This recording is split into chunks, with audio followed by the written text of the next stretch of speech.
Netfing ilovasini o'rnatish uchun birinchi o'rinda Telegram kanaliga kirib olamiz. PUBG degan. Birdan ilova turibdi.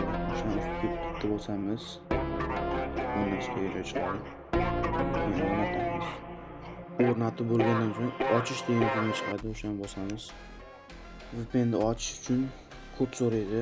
Yana qaytib Telegram kanaliga kiramiz va oxirgi xabarda tashlab qo'yaman kodini. Pastdagi o'sha xabarga bitta bosamiz, o'zini saqlab oladi. Demak, stavit qilamiz. Voti tugmasini bosamiz. 2 marta nazarda bosamiz, VPN ga kiradi. Birdaniga VPN yoqib bo'lmaydi. Uning uchun config kerak.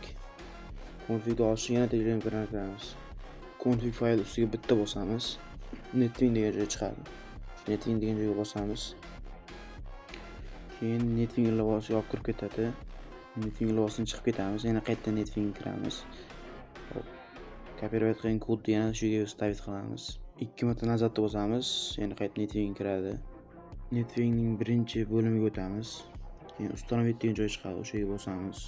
Установка bo'lgandan so'ng ikkinchi bo'limga o'tamiz.